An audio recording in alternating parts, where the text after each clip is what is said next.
Hey everyone, and welcome back to yet another edition of Conquer the Cave. That's right, we're already to episode 3. I love it. We've been rolling with these. You and I both have some travel coming up, so hopefully we can stay semi-consistent with it. But either way, it's awesome seeing the players in our Discord come out, battle. We'll see if Talus can get a win streak going. We had a win for Automatic in week number 1. Talus came in and took the cave away immediately. Can he hold on to it? We're going to find out a little bit later tonight. But Charmer, what are you excited about going to this match? The opponent is going to be none other than TBird, another frequent poster in the Ice Cave Radio Discord. Definitely jump in there if you haven't already. There will be links below to jump in that Discord if you want to.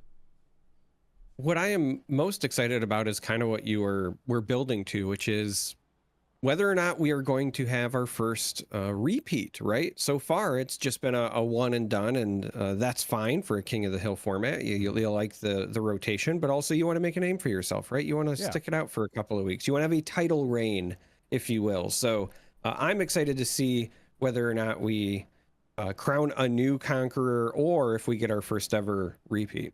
Yeah, that's right. Again, like right now, the current Conqueror of the Cave gets exactly that title, the Conqueror of the Cave, in the Discord, and we're going to add some prizing on down the line as we sort of grow this a little bit. But for now, I'm ready to see the deck list. You want to jump in and check that out? Yeah, I would love to. I'm very excited. I've not seen these ahead of time, so I will be reacting live, if you will. Sure. And...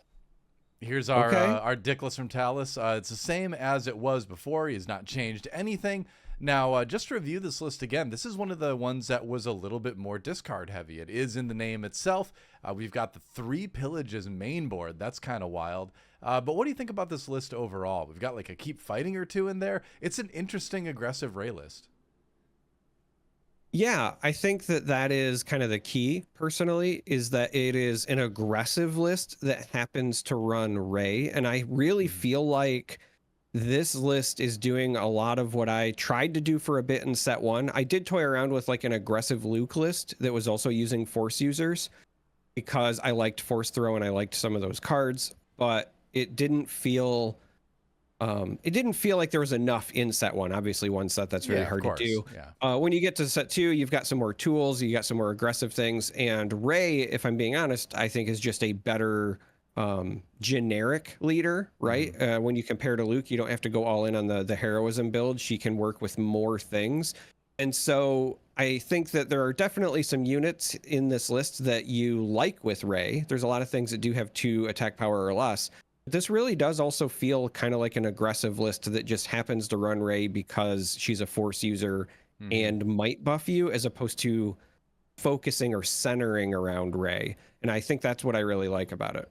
Yeah, I mean, Ray just basically makes your early game a little bit punchier by being able to put those +1/+1 tokens, the XP tokens on your units, and like you said, unlocking some more Force potential. Just another Force unit that you can kind of control when it's out there. Put a Jedi lightsaber on her, use Force Throw effectively. There's a lot of stuff you can do with it. So it worked well last week in our Ray Mirror. Remember, he took on Automatic with Automatic's...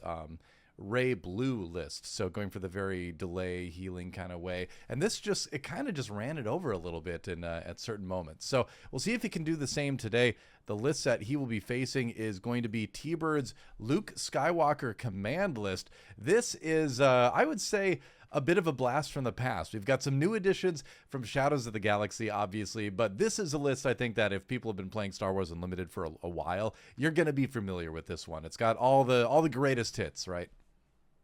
Yeah, this has all the greatest hits, but with, I think, some pretty key upgrades as well.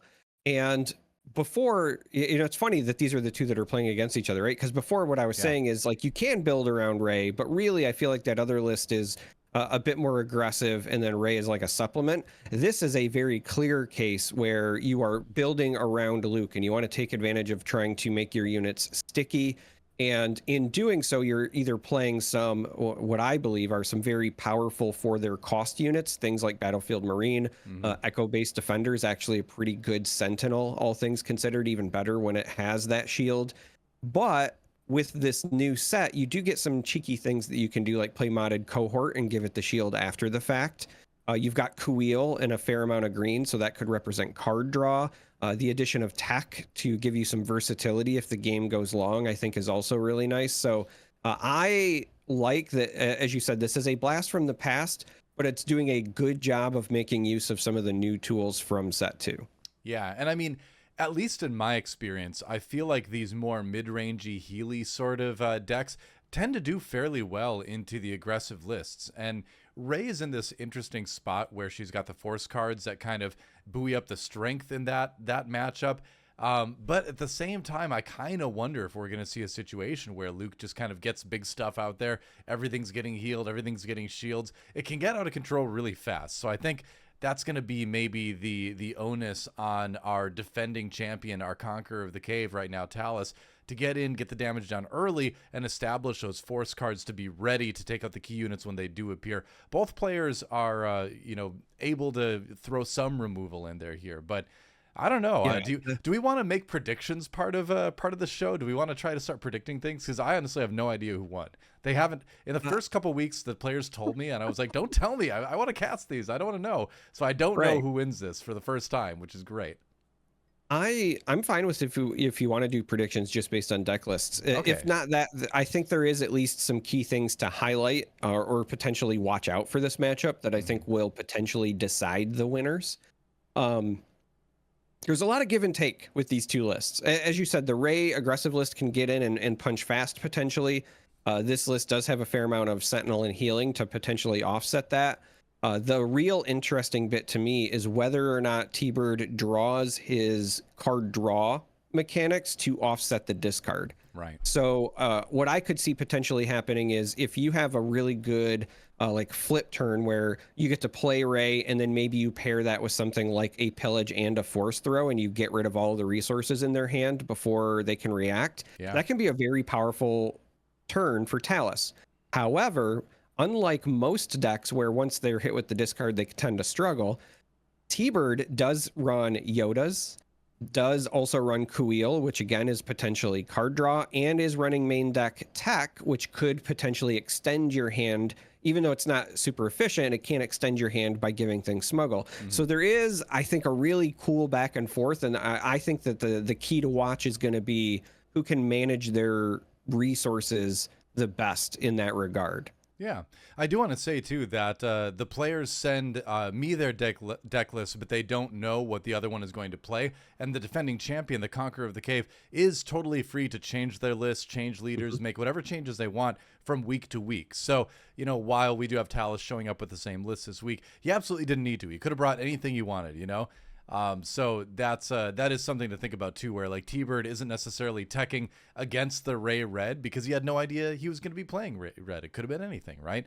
But yeah. I think this Luke list looks pretty good across the board as well. If I'm going to make a prediction, my heart kind of wants Talus to win because I'd love to have our first repeat champion and get that storyline going. I feel like the Luke list is just a little bit stronger on paper, but I think the strength of the lists overall are close enough that it's hard to make a definitive choice, but going purely on the list, which is really all we know. We know Talus is a good player. We saw him play well last week. I assume TBird is as well, but we have very little data to go off of here, so I'm just going to go purely paper, and I'm going to give it to TBird, but by the slimmest of margins. Yeah, I was going to say TBird in 3. So going to game 3, I actually think there's a chance that TBird could lose game 1. But one of the other things that I wanted to highlight is I think that TBird's sideboard is better suited to bolster the deck. I think his deck is already, decent, but adding potentially the Consortium Star Vipers and the Vigilances to provide even more healing, I think that could potentially be a backbreaker. Yeah, and the Spark of Rebellion as well. We want to shout out in the sideboard for TBird as well. I mean, it costs 4, but man, if you can hit the right card, it is absolutely worth every resource. So I've always liked that as a sideboard card in non-cunning decks. So I'm glad to see it here too. But I'm ready to stop talking about the list. I'm ready to start talking about the games. Ready to get into it? Yeah, let's jump right in. All right. So here we go. Game number 1. We've got our defending champion Talus on the right. You can see the Ray, Heroism, Vigilance, Aggression for this leader base combination. Also running Tarkentown for that 3 damage to a damaged unit once per game, the epic action there. The crown has been placed on his leader's head. And then over on the other side, we have TBird playing the Luke Heroism, Vigilance, of course, on the leader card, and then Command. A popular deck in set 1. And we'll see who is going first here. I believe the die roll, just at the beginning, went Talus's way. Yeah, I believe so, because I see the initiative token over There you go. over there.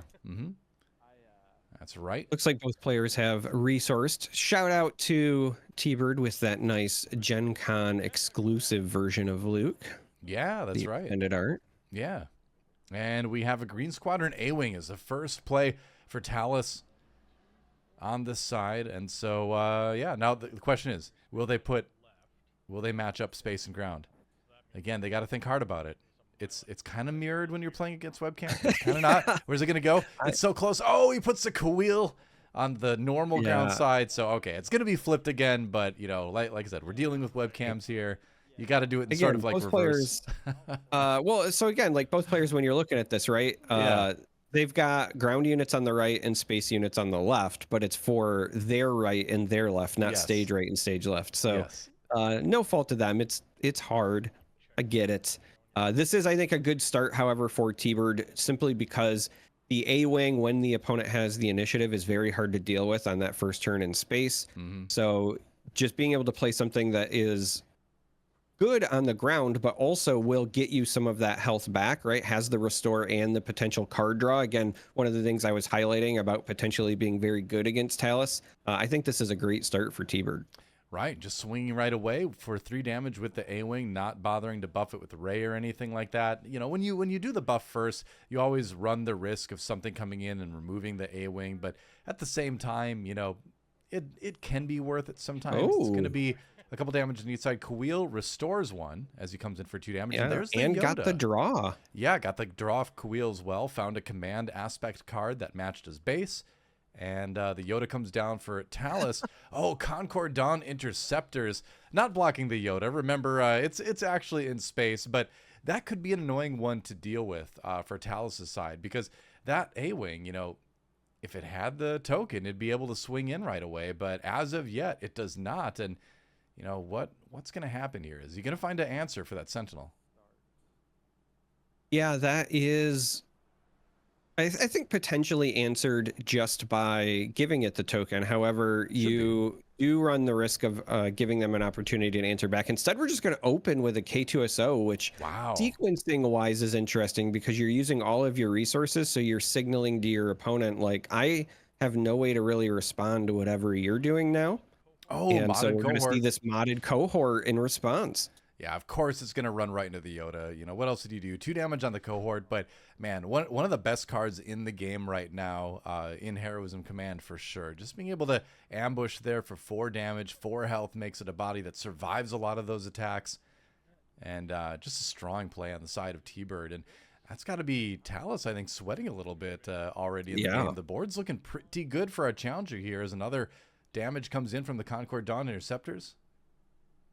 Yeah, and the Kawil, because Talus decided to take the initiative. I saw him tap the token. Kawil does not draw this time. Instead, does discard the Rival's Fall from the top of the deck. That hurts a little bit. As the Ray play, you're feeling pretty happy seeing the Rival's Fall hit the discard pile, because you're like, all right, that's one less I need to worry about hitting my leader as soon as I flip her. So that's a little bit of a rough one, but you know, Kawil giveth and Kawil taketh away, they say.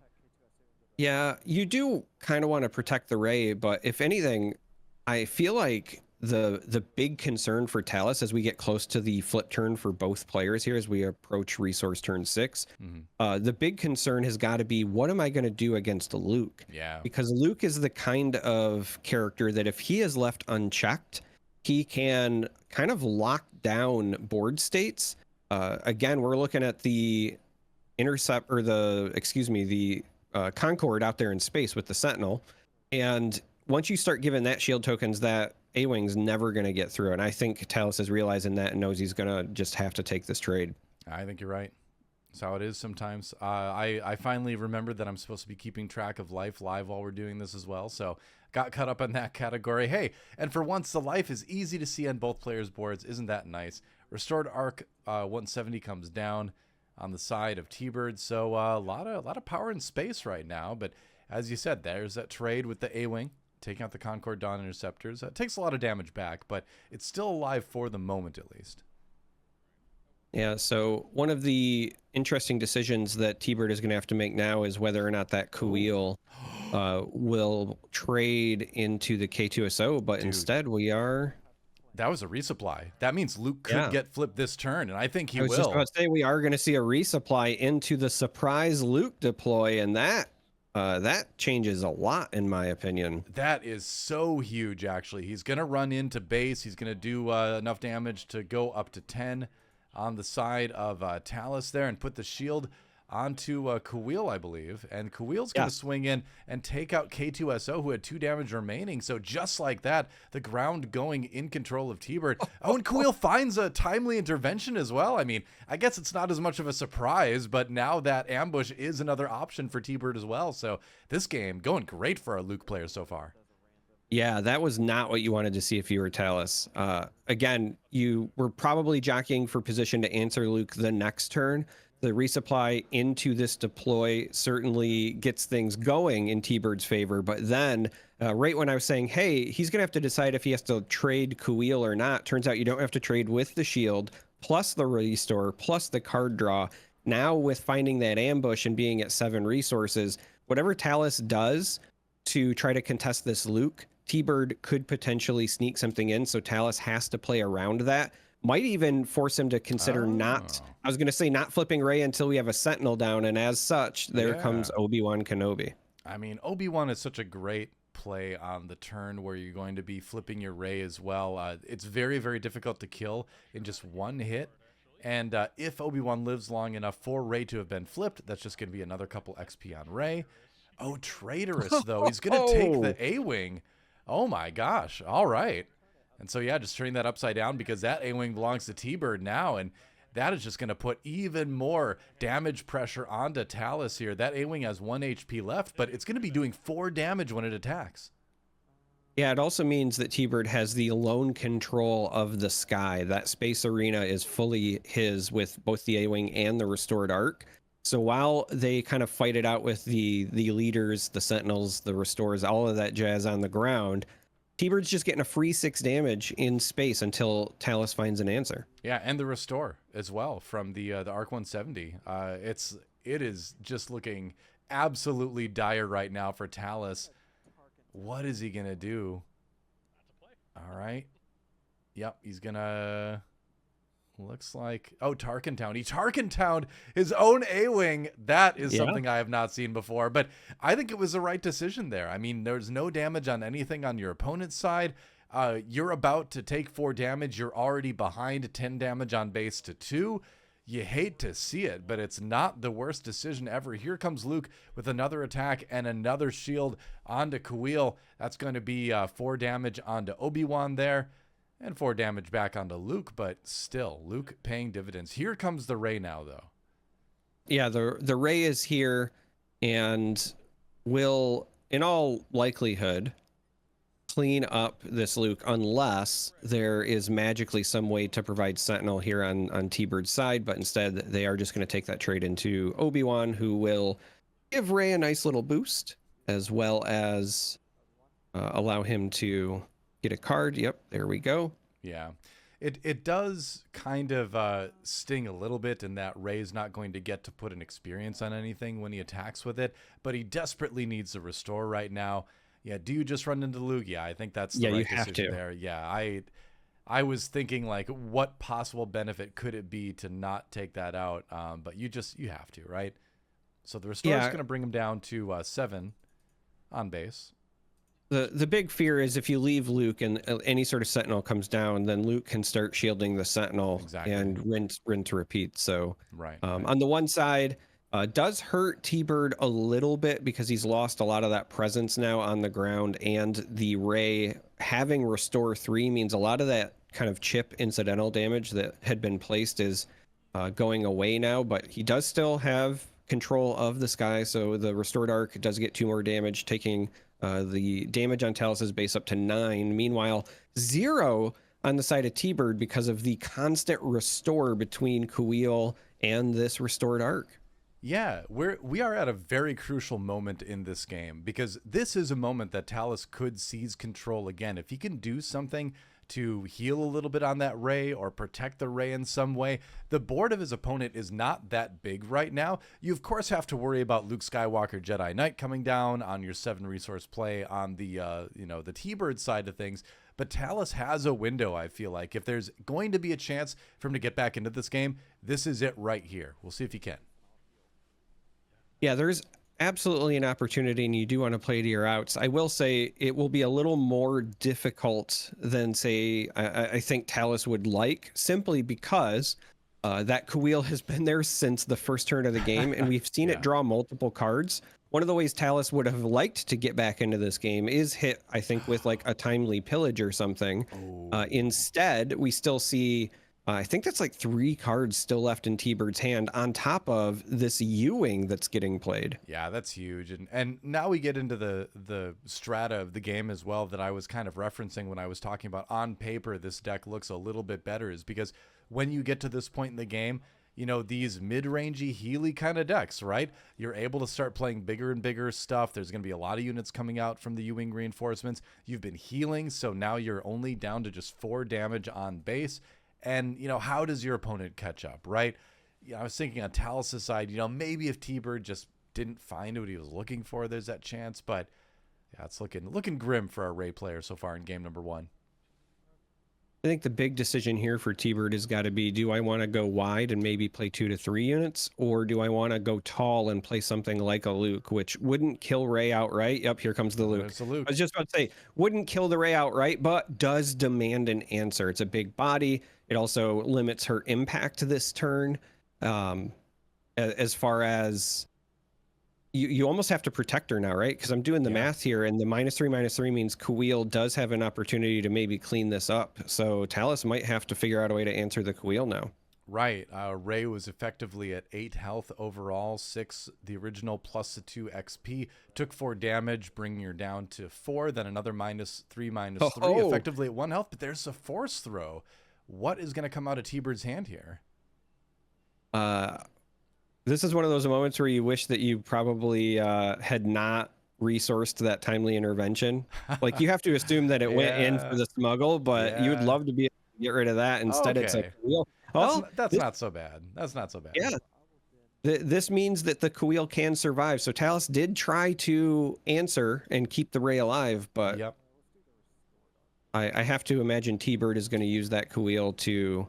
Well, maybe not. If he's putting the damage on the arc, he might be not thinking about having Kuil go away. Yeah, I wonder. There's 1 resource left ready right now. He is going to trade in. Oh, yeah. Well, I think that seems a bit suboptimal. Maybe that's what they're discussing right now. Because, yeah, I mean, why would you not put the damage on Kuil like that? He's going to restore the 1. Oh, that's why. Oh, right. It's -3/-3. Ray only does 1 damage. All right. She only had the 1 damage. Yeah. Okay. I was so worried about the health. I wasn't even thinking about the impact on the damage back. So Star Wars Unlimited is such a health-focused game that when you get the negatives of both power and health at the same time, it's so easy to forget. Like I have forgotten more times than I'd like to say that about the minus attack. But that shield token on Luke is pretty terrifying. Yeah, we finally see the Luke hero activation, and it's on none other than Luke Skywalker, Jedi Knight himself. It's like that. It's like the meme of Obama giving a medal to himself. You know, he's got the thing around his neck. Yeah. I think I posted that once on our Twitter. So if you're listening to this and you don't follow us on Twitter, you should. But I said something to the effect of, every time I like one of my Ice Cave Radio posts, you know, from my own account. I do the same thing, you know. Gotta support our channels, right? Right. It'd be bad, right? It'd be a bad sign if we weren't even willing to like our channel's posts from our own personal accounts. That would just be sad, wouldn't it? Yeah. So yeah, I would probably have to talk to my therapist about that. But go ahead and give yourself a shield, Luke. Yeah. Yeah, that Luke giving the shield is actually pretty relevant, because it's already a big body. There's no ground presence on the side of Talus, and being that this is the aggression version of Ray, some of your removal, like Force Throw, is damage based. So Talus might be forced. I was just about to say, Oh, might be yeah. forced to use something like a Rival's Fall here to clean it up, and does happen to have one on hand, but that will eat up a large part of the turn. Only two resources left after that. I mean, you say forced to, and maybe that was a pun, but I feel like you're blessed to, because getting rid of that Luke with the shield for just 6 resources, that is a deal I'll take every single time. It might not win you the game, but it at least delays the inevitable, you know? Yeah, sometimes you are just playing to not lose the game. Yes, just trying to stay alive, because Talus has his own Lukes in there too. It's not like there's not a chance for Luke Jedi Knight to come out on the Rey side as well. So this could, Oh, absolutely. like, theoretically, this game still could turn. It's just that T-Bird has more big stuff he can play, you know? I was just about to say, one of the things that I would be watching out for at this stage would be Home One. Yes. We did see that in the list, and not only is that a big body in space, it's more restore, but also you get to get the units back. We've already seen some pretty key units hit that discard pile that do cost 3 or less on the side of T-Bird. So, you know, we have the one Concord Dawn Interceptors out there already, and now they have the shield token on top of it. But if you could play a Home One and then get another one back and just sit on, you know, 2 of those as Sentinel guards, that's going to feel really good. Hey, speaking of Sentinels, how about an Echo Base Defender? Yeah, look at that. All right, Echo Base Defender, always nice to see. It's got high damage. You know, if he knew he was going to play that, I'm curious about your thoughts on putting the shield on the Concord Dawn Interceptors versus the Echo Base Sentinel. Now, right now, at this specific moment in the game, the shield is, you could argue, more relevant on the Interceptors, but I kind of would personally like the shield a bit more on the Echo Base Defender, just because that 3 health makes it a little bit more vulnerable to things. And I want to get in with that 4 damage. You know, I want to look at ending, and wow, look at that. Luke, is he just gonna take it out? I guess it didn't matter.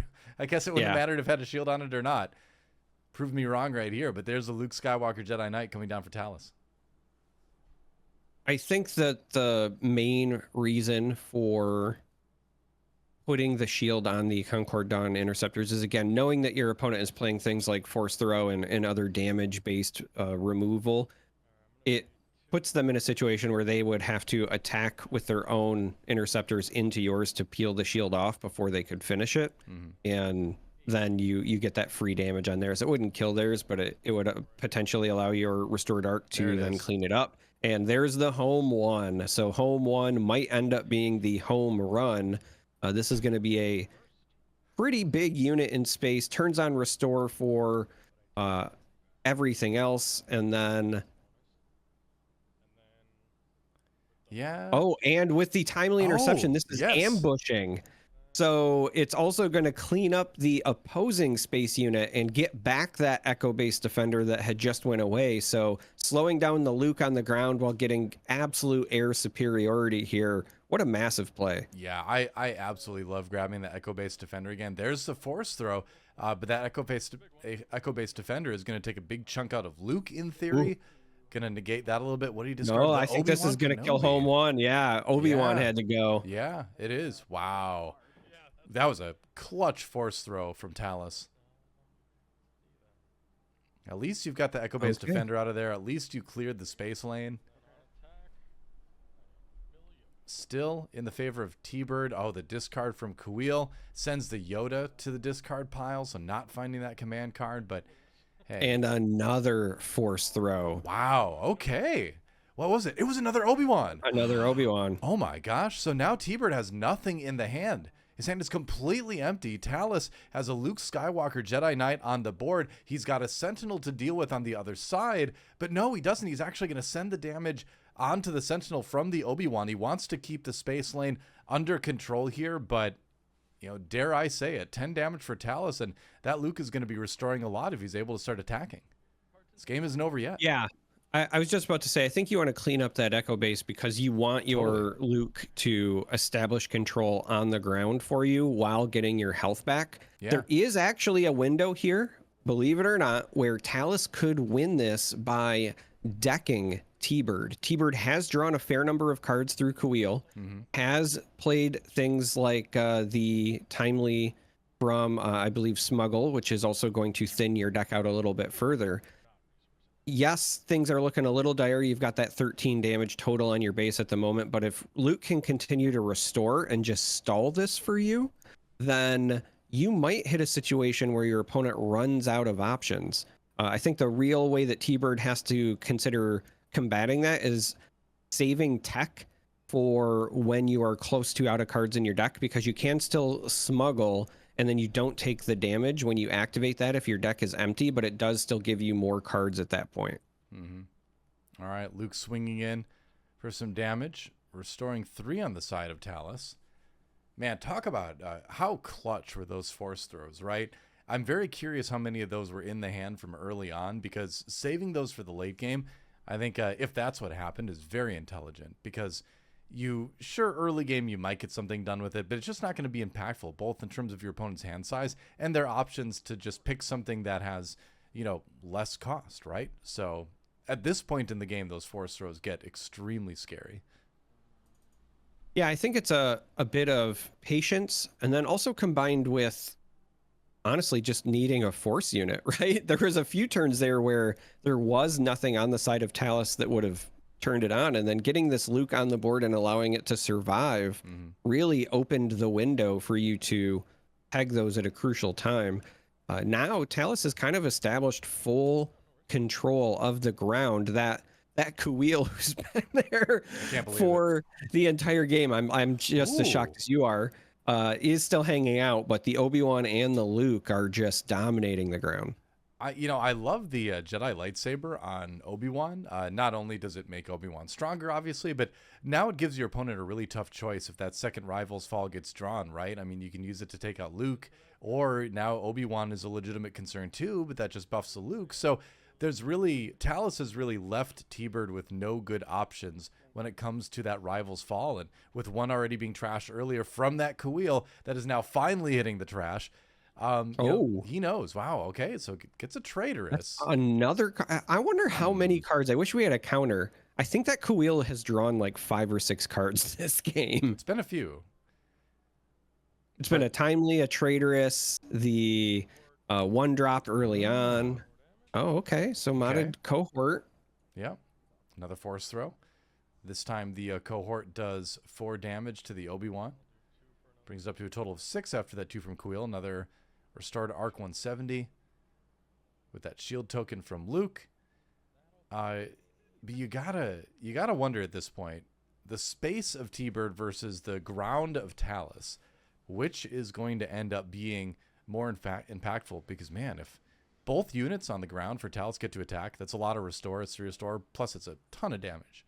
Like 11 damage, I think it is.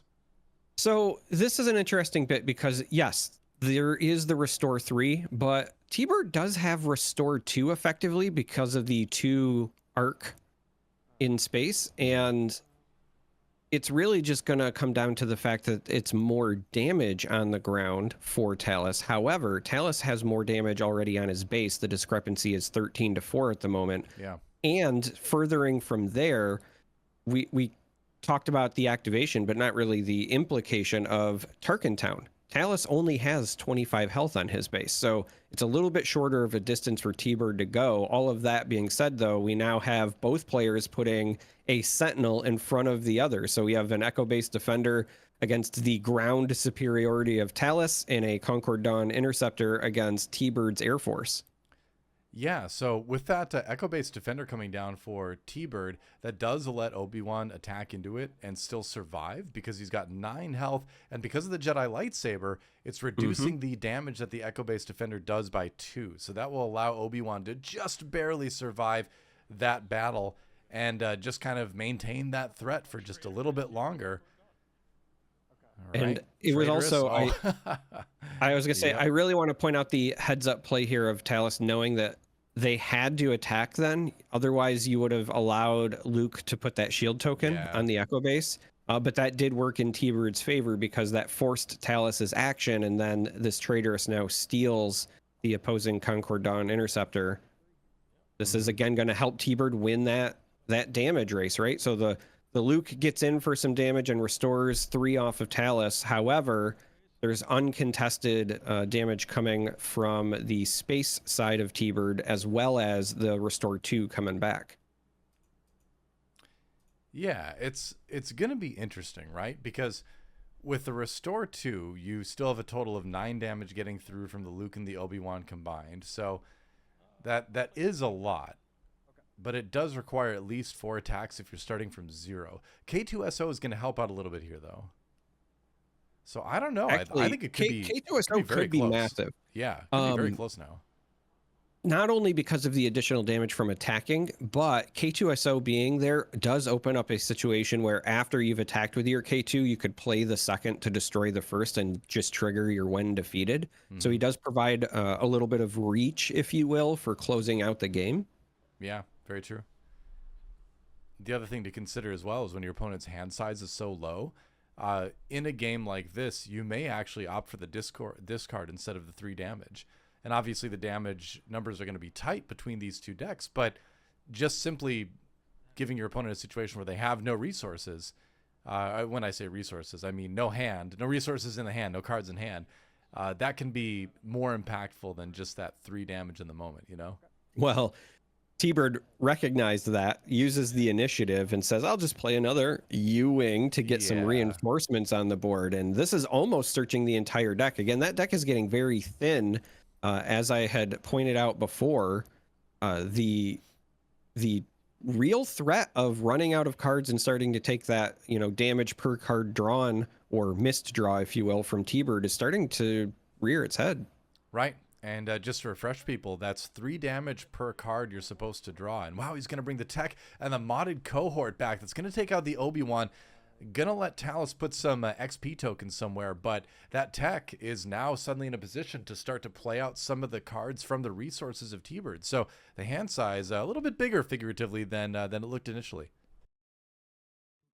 Yeah, that if you're Talus, you have to now be scratching your head, right? Because that could signal, hey, there's something I very much do want to play here. Yeah. It would just be a 3-drop, but even something as benign as like another Echo-based defender that maybe you had resourced would be a pretty big deal. Does opt to leave tech there, though, and just get the damage on the base as the race continues. Yeah, and so now we are going to shield up the tech. Okay. But I think you're right, where it is a race now. There's R2 going to help him just kind of ensure a better draw next turn by looking at the top card of the deck. That looks like it's going to be bottom decked. Okay, didn't like it. Sent it to the bottom here. But just look at how quickly the damage numbers have changed, right? 17 damage on the base of T-Bird, 7 on the base of Talus. Well, does he have so far there's a lot of action still to be taken in space, though. Sure. We're looking at that damage. They just attacked with the Concord Dawn interceptors, for example, and then that is going to be an attack from K2SO, so T-Bird's up to 21. Yeah. With that attack from the Concord, we're at 10 on Talus. It's a 5 and 5 ones there, but we still have what's looking like 5 more damage from space along with a restore 2. So it's about even. I know it doesn't seem like it, but it is, again, when you factor in the lower health of Tarkin Town. I think the question is going to be, what did T-Bird want to play with the tech? He very clearly played tech with the U-Wing and shielded it. That signals to me he's got something else he wants to play next turn. It would not surprise me if early in the game, because it was expensive, he resourced a home 1, and he's trying to smuggle that in the following turn to trigger massive restore. Right. Yeah, I just wonder. I mean, we're down to, looks like 19 damage on base for T-Bird. Meanwhile, up to 15 for Talus. Yep. So like I said, it doesn't look like it, but it is about even when you factor in the lower health of Tarkin Town, and then we're also going to have that Battlefield Marine. That's right. Not Sentinel, so it's not going to stop Luke getting through with his 6 damage or K2SO getting through. But it is something that's going to be a concern later on. Did Talus get the initiative there? That's the question I have. I think he did. Talus should have, because when they were cleaning up the end of that turn, I saw like a quick turning sideways of all those space units on the T-Bird side, and then they kind of cleaned it up. Yeah, and then he just took that token away. So Talus should have the initiative here. Okay, so how are you going to use it? Is it going to just be a Luke Skywalker attack first? I think that's what you do. Yeah, you just go 6 to base. I think you have to. The last thing that you want to happen is a Rival's Fall from, again, talking about things that tech turns on, right? A Rival's Fall from the resources that just denies the restore 3 and the, massive amount of damage there would be brutal. 27 is the damage. You got to restore at this point. Otherwise, K2SO just kills you on the T-Bird Yeah, but side. it has to be more than one restore. Yeah, exactly.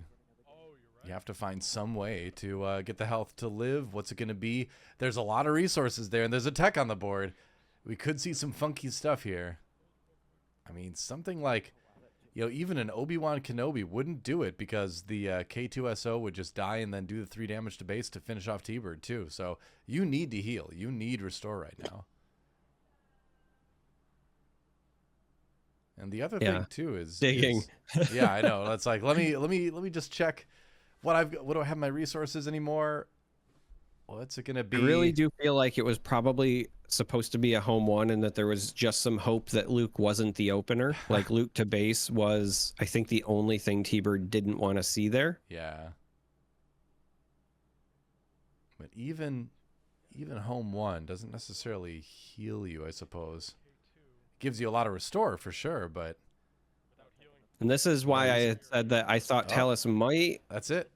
Looks like that is going to be game number 1. I think Talus might take game number 1, as I said, and then once we go to the sideboard, I would expect more of that that healing to come in, and obviously with the emphasis on space, potentially the Star Vipers as well.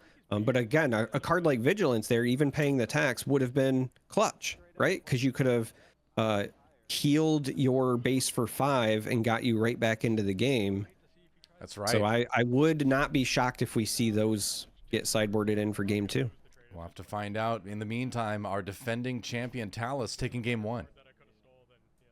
We are back for game number 2 with our current conqueror of the cave, Talus, with a 1-game lead over challenger T-Bird. And as I reset the life totals, Charmer, let's break down that first game, because it seemed like our Ray player Talus was on the ropes for a good portion of that, but just able to come back with some savvy hand removal, it seemed like, is what really started to turn the tide, especially the damage that comes from that hand removal when it's force throw.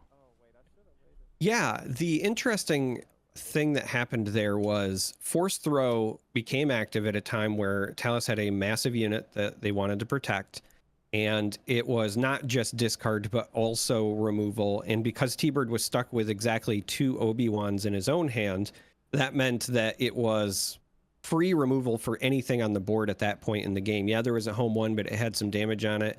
So the force throw was incredibly efficient. One of the things that I want to watch out for this game, because we knew T-Bird had drawn a timely intervention earlier, and because it has smuggle, the natural inclination is to resource it. Yeah. I wonder if that happens again, if there's a consideration to hold on to it, knowing your opponent is playing force throw and having an option to just say, okay, you got me, and I'm going to deal 1 damage to something. Because the double Obi-Wan really tripped him up in that first game. Yeah, it's funny you bring that up, because I've been actually having those thoughts about timely intervention for a couple weeks now, where it's like, I've had a lot of games where initially I was just resourcing it. Well, this has smuggle. It's not a very expensive smuggle cost, so I can just use this later. But then I would end up with a lot of turns where I'm like, man, if I had that in my hand and I could just play it for 1, I could do so much more stuff.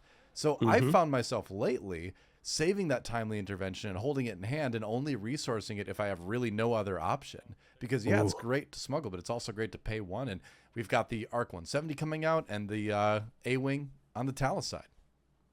Yeah, this A-Wing is going to force T-Bird's first play.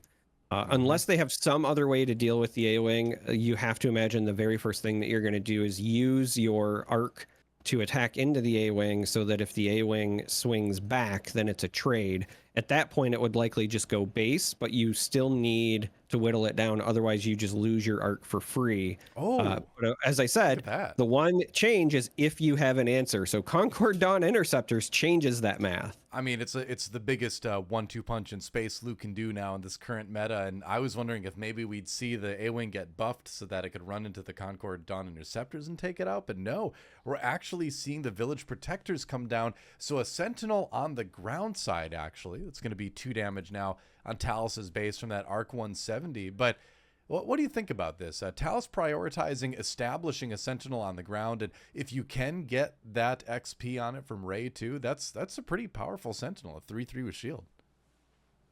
Yeah, I think that it's a strong play given that in the first game, we didn't see anything like a make an opening from TBird or any of the things that would traditionally get rid of it. So you have to feel confident that it's going to be sticky. The other thing that I can't help but notice is the restored arc actually attacked base last turn, didn't put any damage on the A-Wing, which does leave an opportunity. Now we're going to see Kanan instead, but I was going to say it does leave the opportunity for Rey to still buff the A-Wing and take that trade. Yeah, I hope your car's not getting broken into, by the way. No, I didn't know if that was coming through the mic or not. It's it's my neighbor. So it's the nature of webcam casting, right? But looks like it's going to be 2 damage on base from the Village Protectors. I like the little game of chicken that's kind of going on right now between these two players, right? Where sure, the Concord Dawn Interceptors are out there, and so what TBird is saying to Talus is like, all right, if you want to take this out, if you want to get things going in space, you have to spend a resource to buff your A-Wing first. So I'm going to put you at 1 resource down on your turn in order to get anything done in space. Talus is kind of calling that bluff and saying, you know what? All right, I'm just going to play on curve. I'm just going to play my biggest unit, and I'm going to let you be the one to attack into my A-Wing. Yeah, or you could just use something like Takedown, a card that you and I, again, continue to say, hey, isn't this card still good? I remember when this was an auto-include 3 of. It is still a good card, to clean up Kanan. And that's why. That's why. Because Kanan is so annoying to get rid of otherwise. But guess what, Charmer? You're absolutely right. A 4-resource takedown cleans it up just fine. And there's the buff. So finally on the A-Wing. All right. The question now is, either does TBird have an answer for the A-Wing that they were just sitting on? Or you could still force the A-Wing to trade if you proactively use your restored arc to swing in, because it would survive but put 2 damage on. Yeah, so as I catch up with the life totals here, or they're just going to do it with the Concord on Interceptors. That works as well. Yeah. This is one of those things where you're saying, I don't think my opponent has more ways to buff. I know that the blue smuggle card where you heal and buff your unit has actually been growing in popularity. But I love that card. Yeah. It's called Covert Strength. Let me look it up real quick. I know it's Covert Strength. something. Yeah, Covert Strength. I had it right. Okay. Wow. Covert Strength. Yeah, it heal 2 damage from a unit and give an experience token to it. It also it costs 1. Otherwise, you can smuggle it out for 3. It is a fantastic card that has been overlooked a bit, I would say, in the meta so far. But like you mentioned, not for much longer. So the Concord Dawn Interceptors do go down. The A-Wing does survive, it appears. And the Arc 120 has taken 2 damage now.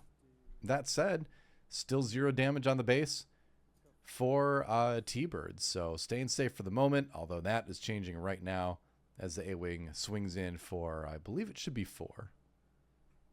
Yeah, so I feel like it might have just been a miscommunication before. I suspect TBird swung base and not into the A-Wing. Otherwise, the A-Wing would have traded swinging back, and maybe Talus had just come to the same conclusion I had, where, okay, you want to get some damage on it, so it trades, but a little bit of no respect there. Meanwhile, the modded cohort going to peel the shield off the Village Protectors, but with 1 resource left over, there will still be an opportunity to shield this after the fact.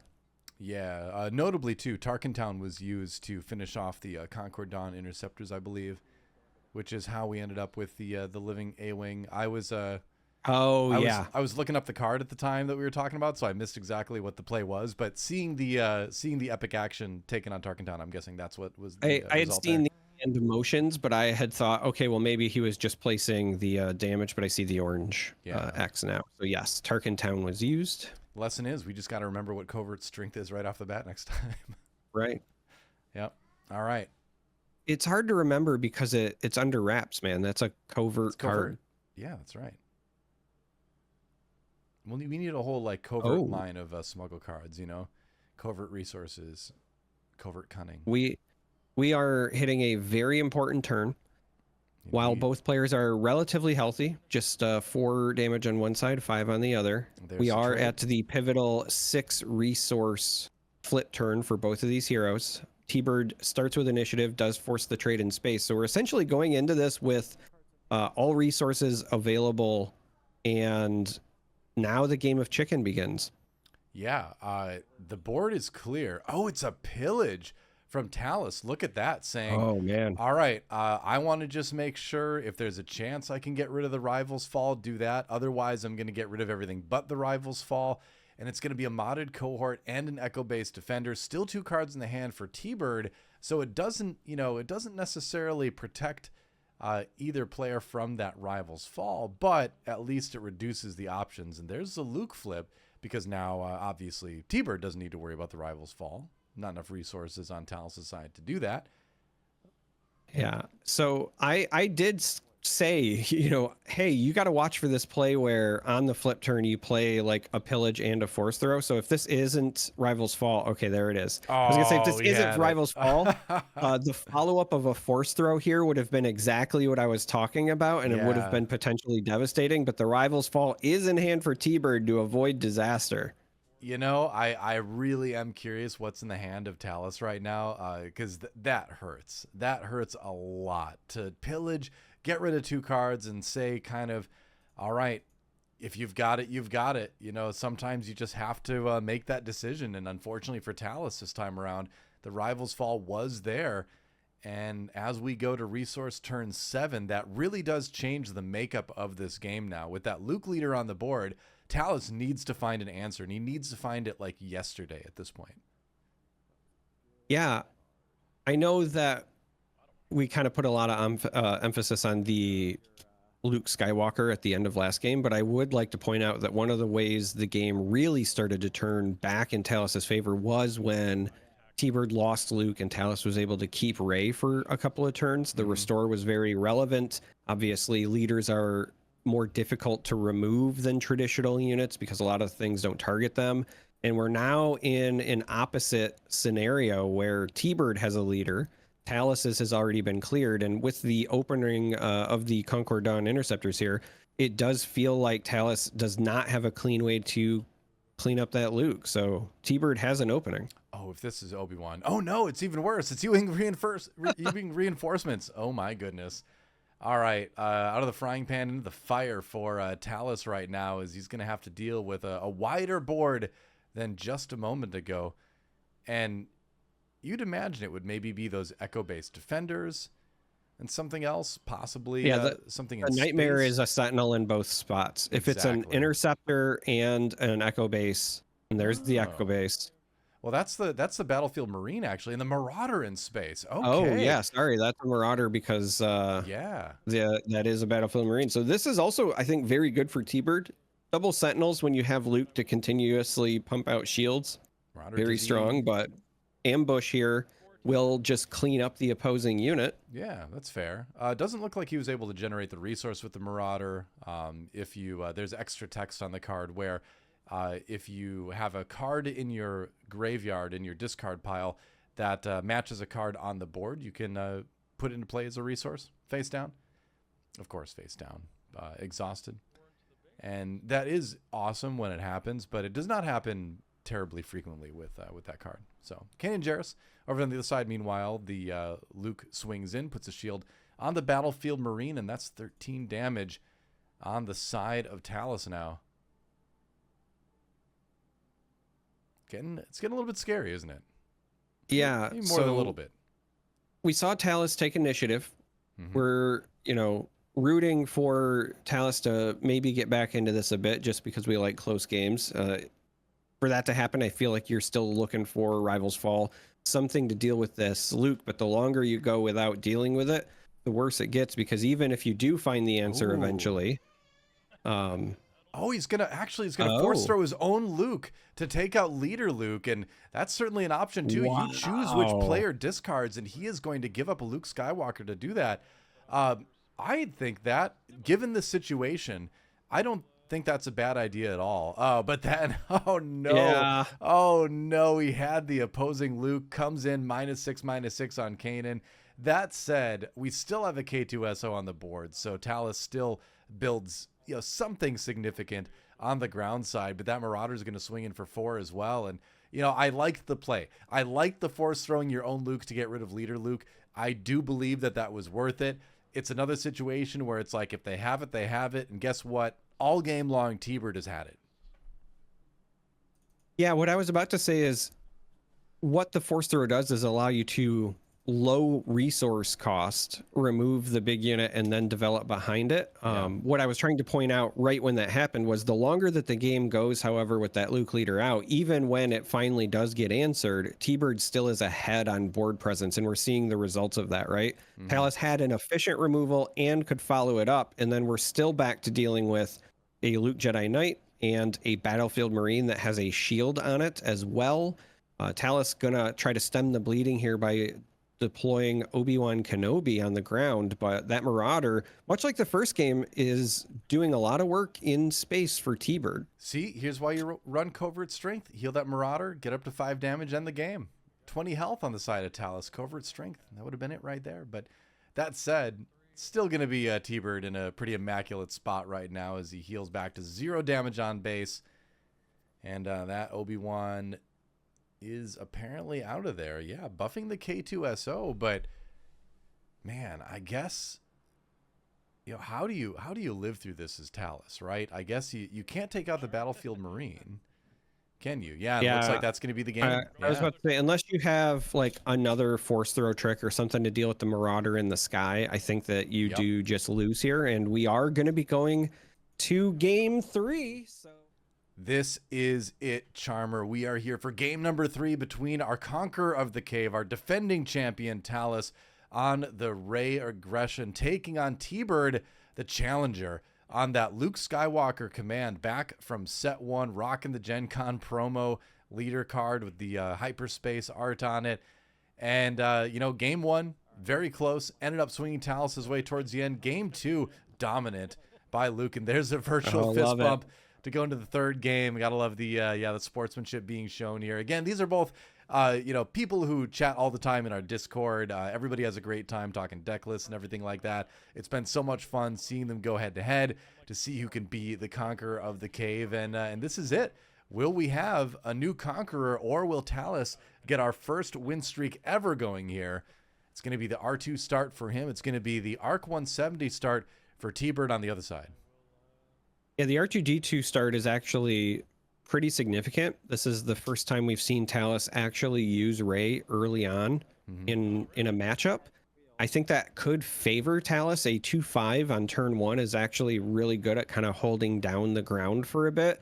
T-Bird saying, hey, I know that the ground is always going to be contested, but I've been doing very well in space. The only reason that I was in game 1 was because of space, so let's just go back to the well on that, and plays that restored heart. Yeah, absolutely. Shout out to both our players, by the way, giving us these really nice webcam shots as well. Easy to see everything. I love it. People have been working hard on getting those webcam shots up to snuff, so definitely appreciate it from our side. I just got to do something about my own overhead light. That's how I have that goes. one spot with the glare, but light strips, man. I put them up in a U space in front of me, and then it's like coming from the side. It's great. Yeah, my office is shaped weird. Oh. Like you have to see it to understand it, but my ceiling, like I don't have normal walls. Like I have slants and curves and all sorts of weird stuff. But you know what is not weird? Our players. That's right. They're not weird. Both decks very standard. I would say. Yeah. 2 damage on each side. R2 is swinging in as well, and I love the R2 early on in Rey decks. Because of our showdown, I've become a Rey player a little bit lately here, and just being able to filter through your deck a little bit and look at that top card is so nice to get a strong first couple turns here. There's a shield on Kuil and Yoda on the other side for Talus here. Yeah, I love this play by T-Bird because I think that the option was there to play Coil or the Restored Arc, and knowing the way these games have played out, starting with the Arc and then being able to play Coil with the Shield when you know you're going to contest the ground, I think is really important.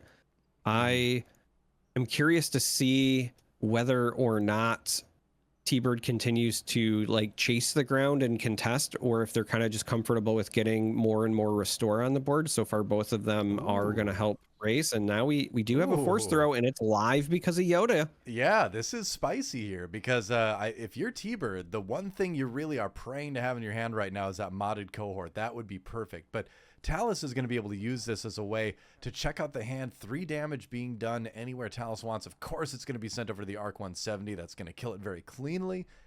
And now the question is, does T-Bird have that modded cohort? But man, that was a great force throw. Yeah, that was a great force throw, and with three resources, excuse me, 3 sources. 3 sources. Yeah, just coming down. You're so efficient. It's gonna be a echo-based defender and another force throw off the back of Yoda. Goodness. Wow. I mean, this is just a masterclass. Oh, it's the Marauder. And where's the damage going to go? Of course, it's going to go on the echo-based defender. There's a shield on Kuil, so you don't want to waste it on that. But wow, Talus's knowledge of when to play the force throws, I think, has been very impressive this series, because that was a back-breaking turn, Charmer. Yeah, this early on as well, you know that your opponent isn't going to have things that are exactly the healthiest, right? So it kind of doesn't matter what gets discarded. You know that you're going to have some sort of option. And I think just saying the writing and saying, hey, I have to stem this bleeding a bit. Kuil does trade into the Yoda, loses the shield here, has the potential to survive back, unless we are going to see Rey buff this R2-D2, which will likely eat the Kuil. Kuil did at least get to draw a card for T-Bird, but right now Talus is riding a wave of momentum because of these very efficient force throws. Right. So we saw the Kuil goes down, of course. We saw the Battlefield Marine get drawn off of the Kuil and get added to hand here, but notably T-Bird did not play it. Partially because R2 would just be able to run into it. You'd be able to have that choice then of what you're going to take out. But even though there's been 2 force throws shown, do you feel like there's maybe a little bit of fear yet in the heart of T-Bird, saying, all right, well, if you've got another one, I'm just going to keep a 1 cost in my hand? Well, the Marine is a 2 cost. It's a 2 cost. Yeah, you're right. It's 2 costs. 3/3. Oh, you're right. So shows you how much I played it. See, I was a Sabine Cunning player, all right? Yeah. I've never polluted my deck with that Battlefield Marine, the vanilla 3/3 for 2. Ugh. It's pretty good. Sorry, no shade, Battlefield Marine. It's a pretty decent card. So one of the things that you have to do if you're T-Bird now is obviously fight for control of this board. Battlefield Marine is helpful in that regard because it is efficient and large for its size. You do threaten to trade with either Yoda or R2, but a pillage here. Again, I had talked about one of the paths to victory is you just make them discard all their cards, and we've already seen 4 cards discarded on the side of T-Bird. Yeah, and guess what? One of those was a Rival's Fall. So next turn, unless there's another Rival's Fall, drawn off the top of the deck, that Rey is going to feel very safe to flip on Talus's side of things. So, man, the hand destruction on full display here. Yeah, and what's even worse is now T-Bird is stuck taking a bunch of damage. I saw him motion toward the initiative, so both R2-D2 and Yoda are going to connect for 3 damage apiece. Yeah. And the clock is ticking, and as you rightfully pointed out, we are approaching the flip turn as well. Yep. So Rey potentially causing more havoc. Tarkin Town also still up and active, so as things start to crash into each other, another efficient removal option on the side of Talus. T-Bird at this point, I think, really needs to stem the bleeding. I keep saying that, but you got to find some sentinels or something to hold out, and then you really need a pivotal U-wing. If I'm being honest, I think that's the best way to get back into this, where you can get as wide as Talus and start fighting for control again. I think you're probably right. Where's that Battlefield Marine gonna go? There's not a lot of good targets on the other side Yeah, too. so Oh, that's rough for T-Bird right you now. ideally you would like want to get rid of the Yoda just because it turns off force for now, but then they're just going to flip Ray. It Yeah. does have restore, but Talus has got no damage on the base, so that part isn't really relevant. And you don't want to let him draw a card, so Yeah, um, I think he's like I have to. I feel like the hands of T-Bird said a lot right there. yeah. The gesture said, "I don't like any of this, but I have to do something. I've decided the answer is to just at least remove a little bit of your board, you know." But it hurts. It hurts. And that R2 swinging in for 3 again. I thought the battle droids were coming out next expansion, man. We've got one right here. Well, and the interesting bit is this R2 looks like it's going base, but it absolutely could have swung into the Marine and survived. Very true. Because Very with the 2 experience tokens there, it would still be alive at that point. But R2 is the beatdown. Don't you understand? That's the card game rules. R2 is the beatdown. Looks like he is a menace. He certainly is. Not as much of a menace as Chopper is lore-wise, but card game-wise, R2 in this game a little bit more of a menace. I mean, I don't know, man. I love me some Chopper in this game, exhausting resources. So I wish I had with more Luke reasons deployed, yeah. Talus does the I think the one thing that T-Bird really didn't want to see, which is the Obi-Wan Kenobi play, because this means that Rey can deploy behind him protected. When Obi-Wan perishes, he can also continue to throw tokens around.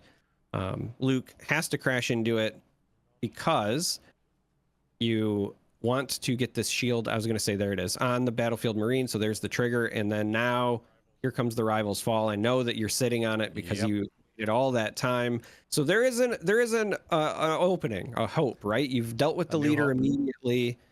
A new hope, if you will. Yes, a new hope in the eyes of T-Bird, where you've survived the most pivotal turn and you still have your leader. It's not long for this world, but you do at least require Talus to answer, and so there's a window. You know, there are 2 Rivals Falls in the main deck of T-Bird here. He had 1 discarded by the pillage the turn before. We said, you know, you would have to draw one off the top to be able to deal with that Ray, and that's exactly what he did. So definitely fortune favoring T-Bird in that interaction there, at least. Obi-Wan swinging in for 4, though he's mad. Oh, Obi-Wan's just angry at this point. Yeah, I'm very surprised that the Obi-Wan is going base here as opposed to just cleaning up the Luke. Yeah, I was just about to say, because especially at 7 resources, Ewing is potentially a play. And then after that, whatever you go get, if Luke has the option to shield it, and again, assuming that if you find like an Echo-based defender and then something for the sky, Talus might get spread a little thin. We'll have to wait and see what Talus's answers are. 2 force throws already used, and we know those are his efficient removal options. So, what could be the counterplay?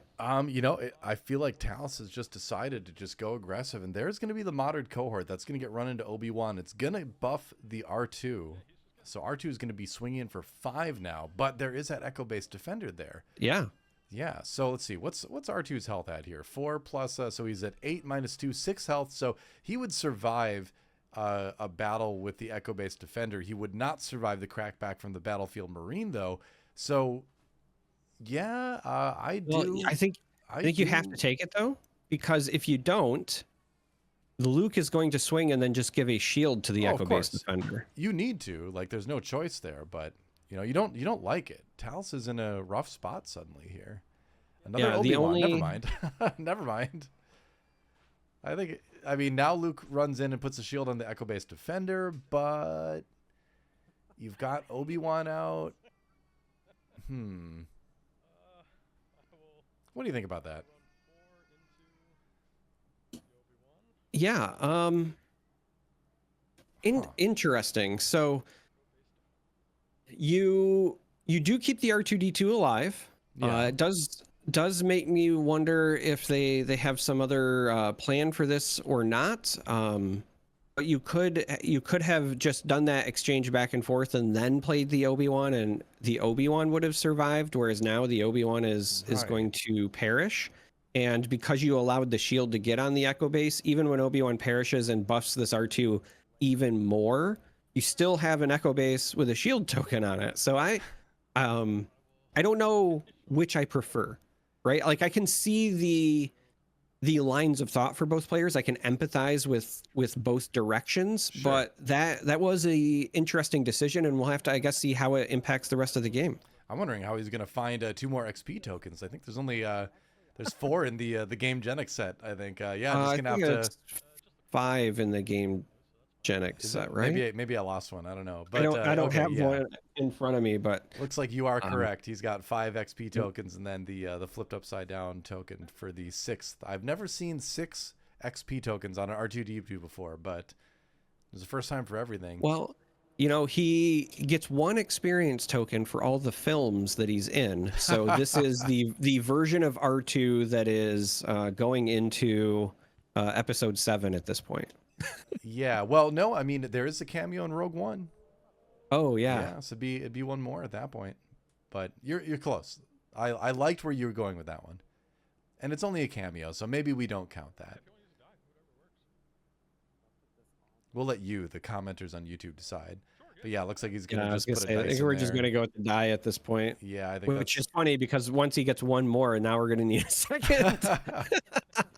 I love this though. This is an R2D2. Okay, let's backtrack a little bit. This is a 710 R2D2. This is the biggest R2 ever. This R2D2 is bigger than the biggest battle droid that's been revealed so far in Twilight of the Galaxy, right? Wasn't there like brutal. there was like an 8-8 or something? Oh my goodness, that pillage is just crushing for TBird here. That hurts. So the Echo Base Defender going to get some damage on the base here. Naturally. But Talus has more options to play from hand after destroying T-Birds. Oh. And it's going to be a Kanan. Yeah, I don't mind that at all. You know, you don't... Here's the thing. I mean, both Rivals Falls are gone. So there's not really an efficient single card removal for that R2-D2 at this point. The damage is just getting piled on the side of Talus. He is actually going to attack the R2 in there. I mean, it's so big. I was just about to say, once the shield token's gone, though, you could have like a takedown, for example. You know, a card that you and I are still very much a fan of. You need to do some more. Well, I guess now that R2's taken 6, he's in. When's the last time you talked about R2 being in takedown range? It's like he's taken 6 damage. He's in takedown range now. Oh, we're smuggling something here. There's the tech. And it's a tech. Okay, right. Which is going to open up potentially more smuggle plays. So extending that hand beyond the discard stuff, also going to shield it. I love everything about what T-Bird is doing there just to set themselves up for this next turn. But Talus does have initiative going into this. Yeah. You know, you go way back to that turn where the Obi-Wan was played versus taking out the Echo Base Defender before the shield token went down on it. And that Echo Base Defender's gotten so much value since then. That'll be a turn to kind of go back and think about when this game ends, regardless of which way it goes, as a pretty pivotal moment in the game. I would like to go back further. I would like to go all the way back to turn 1 when R2-D2 was played, because that R2-D2 still there. Yeah, he is. Every game, one of these players has played a unit that has just stuck around forever, and I absolutely love it. Indeed. It was Kawil, it was R2, the Arc 170 in game number 1 as well. There's a force throw. What is it? That's the last force throw, though. Oh, it's a choose sides. That is a huge card, and that's going to take out the Echo Base Defender, I mean, and more, right? But yeah, I was gonna say the real value is that you did not lose your R2. Yes. Because we have to assume that you either lose the R2. Actually, I could see an argument being made there where perhaps you trade for the Kanan because you potentially get the healing value, and stat-wise with the damage on R2, Kanan could just crash back into the R2 and you might have been fine. But either way, it's a massive pickup for Talus with that final force throw. I think getting rid of the choose sides as well is just really, really big. You know, being able to deny that trade potentially. Man, these force throws are really clutch, but that's the 3rd one. No more force throws for Talus. And 2 pillages gone. That's right. Yep. We know he runs 3. There's Luke Skywalker that's going to take out the Kanan Jarrus. R2 survives. Luke couldn't do it. He couldn't bring himself to do it. He was like, "Little buddy, we've been together through so much," and then he just turned off for a while. Luke coming off of the U-wing reinforcement there, He's not but going to base, because is a he? unit was destroyed, does get the full value, eats the Kanan, and now Yeah. Did he go to base with that?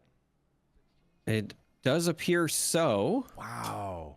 Wow. Okay. Well, So, I mean, I you guess get them within striking distance. I guess you do. And you Yeah. still have, so right now, if you're looking at TBird's setup, right, all the resources are exhausted. Talus has a bunch of stuff that he could still play. Mm-hmm. So if you just take the damage there, you could force a situation where TBird essentially has to, with initiative, have an answer or just lose. Right. Yeah, I mean, if you trade with the Luke, you end up with nothing on board, and there's a lot of resources on Talus's side, so we'll see what happens. There's a Rivals Fall. Okay, that explains a lot, too. I mean, if you've got the Rivals Fall, you know you have the answer for that Luke anyway. So that is good for Talus. Battlefield Marine is going to finally come in and trade with that R2-D2. The Scourge has ended. The Great Destroyer, the Lord of Death, R2-D2 himself, the 710 droid that could, is no more. And now, you know, what will it be? Calling him from R7D10. Yeah. R7D10. I like it.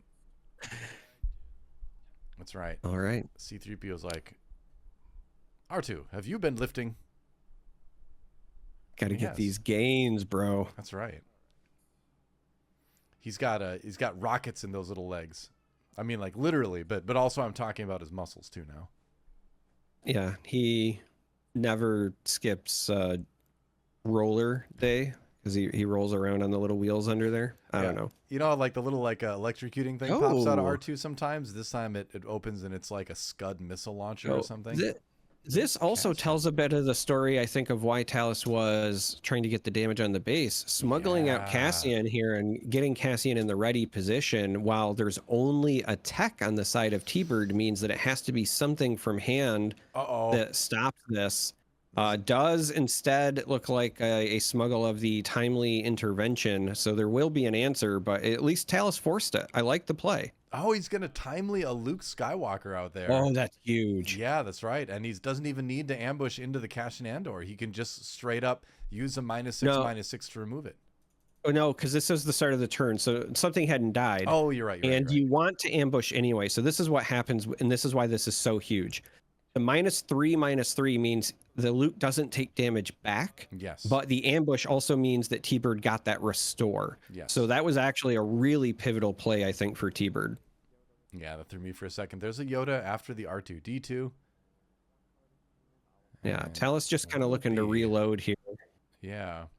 Oh, it's going to be a little bit tricky. So, you know, we know there's Luke Skywalkers in the deck of Talus as well. We saw them come down and be very impactful in game number 1. We did see Talus come back from, you know, a worse situation than he's in now. So the game is far from over, but for the moment, TBird looking okay. I will say, I think that the real story and the big difference between when Talus came back versus now is that all 3 force throws and 2 of the pillages have been used. So a lot of the really efficient tools Talus used to swing the game back have already been used up. Meanwhile, on the side of TBird, we still haven't seen things like Home 1 come out yet, which would really allow TBird to stabilize. Yeah, very true. I do think that there is still a window for Talus to close this out, obviously taking a lot of damage early, but the longer this Luke stays, we just saw restore 3 there, so T-Bird's already back down to 17, has healed 6 over the past 2 turns. The clock is ticking for Talus now. Yeah, what's it going to be? There he is. There's Luke Skywalker Jedi Knight, I believe number 1, coming in from Talus for this game. It's all starting to blend together at this point, but that will remove the Luke on the other side. And the answer, the question back over to T-Bird, you know, what do you have to Hansel or to answer this Luke? We've seen it timely used on a Luke from hand. We know both rivals' falls are gone. The thing is at this point, yeah, T-Bird kind of has whatever he wants because that tech is still live, and I'm counting 11 resources. Right. So there's nothing in the deck that T-Bird can't play from hand or resources. So he effectively has an 11 card hand plus whatever is in his actual hand. Mm-hmm. That looks like a home And yep, one. that looks like I was just about to say that looks There you go. looks exactly like a home one, and that was what I think I would have been afraid of if I was Talus. So Yep. you do get that, and then this was likely going to be an echo-based defender if I had to guess, just to protect the tech. Yep, it does come down. I like the play. TBird going for the jugular now because that's going to give restore to this tech when it decides to go as well, likely to the base. Sabine Wren being played by Talus on the other side. So just trying to build a little bit more board here. Just saying, all right, I just need to win the war of attrition. I just need to sort of power through this. Well, the Sabine is, I think, actually super relevant because Ray is still available to activate on the Sabine. Oh, they're going to do that. Interesting. Huh. So Okay. I expected them to buff Sabine with Ray.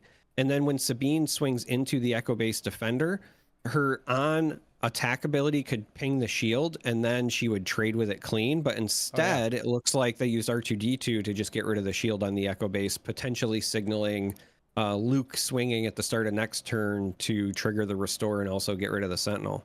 But that's an interesting line again from Talus. You know, I guess if you're concerned about losing the Sabine early too, you kind of have to make a play like that. But we'll see if it pans out for Talus. I mean, there's a huge home one in the air. You've got the restore being given to the other units from the home one. Home one itself has restore 2, I believe it is. Yeah, there's 7 damage and 2 taken off the board as well for TBird. Yeah, I really like this line from TBird where at this stage, you just want to have initiative every turn until the home one dies because it's 7 damage and restore 2. Yeah. Alice again on Tarkin Town, so you only need to deal 25. You've kind of got them on a very short clock until they find an answer for the home one. You can still play other stuff, but if you think Talus is getting close, I would just snap gain initiative in most cases. In the current play here, we see an Obi-Wan come down, and I love that to stall out Talus here as well. That hurts a lot. Seeing an Obi-Wan at this point in the game, it's going to be difficult for Talus to find an answer for that now. Like you said, with the force throws being out a little bit earlier, you know, there's already Luke on the board, so you're probably not gonna be playing a Luke over the top of that Luke, not yet anyway. Just gonna go ahead and attack in. It's that'd be cheeky, but I don't know if I'd like that. Just gonna attack in. I like the attack in, but I will also say this: I feel like T-Bird is probably just happy they finally got to play one. I think that's the first time they've actually played Obi-Wan as opposed to having them discarded through pillage or force throws or whatever. Could be. There might have been one in game 1, but it's been a long time. Most of the time they've just been immediately answered, and so the experience tokens went onto the tech, which will advance the clock even further after swinging for 4 here. That's 15 damage on both 15 damage on Talus, 16 on T-Bird. Well, so I believe he missed removing a damage when he attacked with the tech. He didn't do the restore for the tech that he got from the home one. So I think that was a little missed, what would you call that? A missed trigger, miss effect there? It'd be a missed trigger because it's triggering on attack. Yeah. You know, if this was a competitive thing with a judge called, you would still allow it because it's not a May ability. So yeah, that's right. So that is something that you need to pay attention to too when you're playing that home one. It's going to be a Kanan Jarrus with a shield being given by the Luke Skywalker, it looks like there. For the end of this turn, it looks like Talus already wrapping up. And what's it going to be? Yeah. Talus, with all of the resources still available, still did wrap it up, and I think that Talus might have recognized what I had done, which is that at some point you were going to have to cut your turn short if you need to answer the home one before T-Bird can swing, right? So we'll see if Talus does in fact have that answer, or if they were literally just out of plays. Obviously that's an option, but you at some point you were going to have to cut yourself short because you know every turn T-Bird's just going to start by turning that thing sideways. Right. And you can't survive a lot of turns with that happening. So if you kill the home one, there still is the healing coming in from the Kanan too, so it doesn't even completely remove it. He's just going to attack with the Luke Skywalker. That does restore 3. But that home one's just going to come right back in, right? Yeah. That's a rough position to be in. So you have to imagine Talus doesn't have any sort of really great removal at the time that he needs it to take out that home one. And yeah, that's 7 more damage coming in. It's going to take Talus up to, I believe, 19 is where he's at. Yep, looks like that's the case. 20 damage. Has to be some sort of answer here, because there is enough damage on the board from T-Bird if it goes unmitigated. So you either need some sort of removal, some sort of sentinel. Instead, we see the K2SO come down. Yeah, I don't know if K2SO is going to do it. I think Talus is in big trouble here. Our reigning champion looks like we might not get the streak again. And yeah, I think he's just showing him like, hey, I would have played the Luke. I've got a feeling that was a concede over from Talus' side there. Yeah. Otherwise, just show it from the top. Yep. Looks like the life being cleaned no, I think. up. No, you think so? You think I think that was Oh, it was from the. No, what was that from? Yeah, I'm not sure. So when Kanan swings, it's supposed to be the opponent that discards the card, and I think that T-Bird did a reveal on their side. Right, but it didn't not 100% sure what happened there. I feel like I thought he showed it to him from his resources, because the Luke didn't go in the trash, so it wasn't like a Kanan thing. Yeah, that was interesting. I mean, from our perspective, it looks like the game is pretty wrapped up on T-Bird's side of things. Looks like they might be having a discussion about it now. We are sent these VODs after the fact. Okay, yeah. So yeah, I think he's saying, you're supposed to be a little bit further there. So okay, yeah. All right, getting the life totals cleaned up here. 18 currently for T-Bird, 22 on the base of Talus, which means only 3 left, which means unless there is a Sentinel coming down or a way to remove that tech, that is game for Talus. Some resources getting scooped up there. Will it be to spend something? Is he just looking through things, making sure there's no smuggle that might be missed in there? We know there's Cassian Andor in the deck, but I don't, off the top of my head, see a great way out of this for our current Conqueror of the Cave. Could be, depending on resources getting counted there, right? Could be an Obi-Wan or something coming down. Could also theoretically survive if you just play another Luke over your Luke, and that is the play. Okay. Yeah, so that will that'll give the tech -6, -6. I believe, is he going to use it? Yeah. Okay. Yep. So. Yeah. You can play the Luke over the Luke, and the new Luke coming in sees that a unit has been defeated on your side, and so you do get the -6, -6 from that. It doesn't kill the tech. Tech with 2 XP has 7 health, but that is a 0-1 tech at the moment. Right. That's why I was doing the math. I was like, you do technically just not die here, right? You play to your outs. I like it. But why not?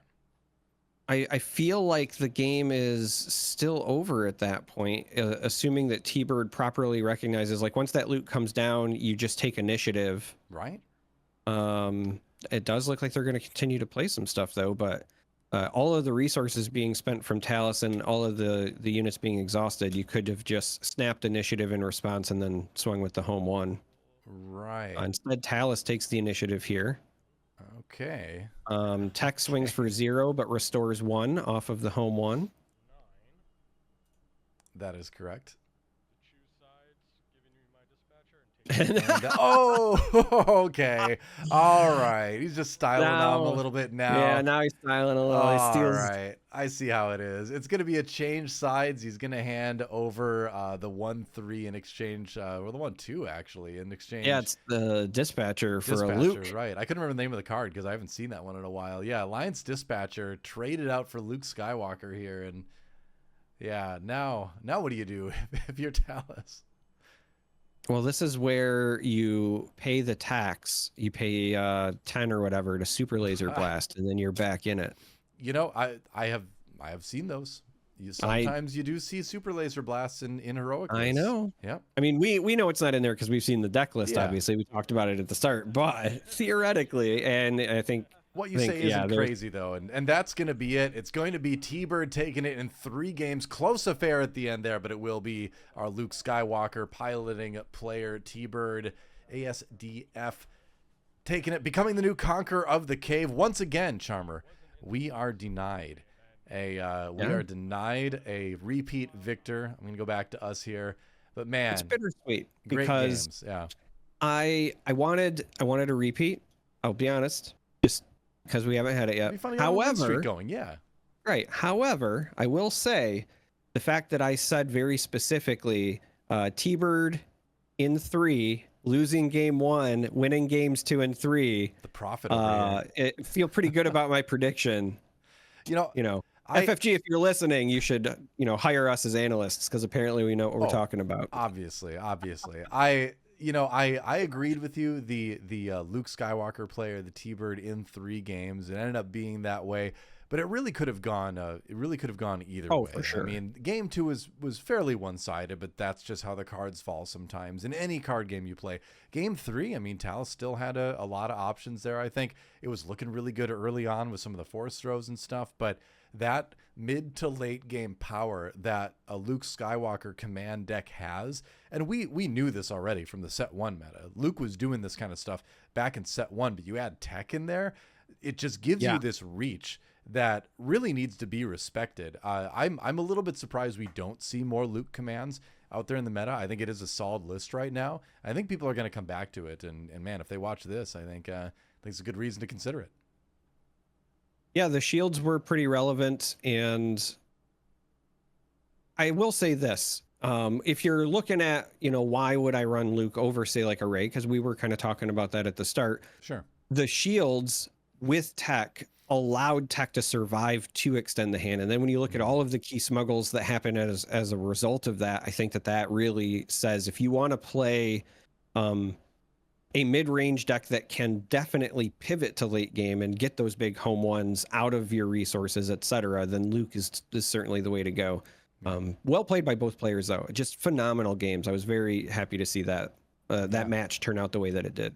That's right. So congratulations again to T-Bird, our new conqueror of the cave, and shout out as well to Talus for winning 1 week and taking down this time around, but making it close, making it exciting. There's always a chance to come back in the distant future once everyone's gotten a chance to try to be the conqueror of the cave, which kind of brings us to you. That's right. If you're still watching, you at home there, you could compete in this as well. There's a submission form in the channel on our Discord. If you think you can be the conqueror of the cave, if you think you can be the first person to go multiple weeks in a row, well then tell us. Fill out the form. Tell us your accolades. Tell us not acolytes, accolades in card gaming, and you'll get a shot at some point. We're gonna work through everybody there, and while you're chilling out, enjoy the other channels on the Discord. A lot of great conversation going there. That's icecaveradio.com to find the Discord and everything else related to this channel if you're visiting for the first time. Also, I gotta say, subscribe if you can. We're so close to 1,000 subscribers on the channel. We'd love to get there. I think we're like 15 away last time I checked. So if you can hit that button, we would appreciate it very much. We'll get more stuff like this to you ASAP. On that note, I got nothing more to say. Any final thoughts before we close it out, Charmer? I'm just looking forward to the next one. This one was a blast, and it really does feel like the games are getting better every week, and that only bodes well for the future.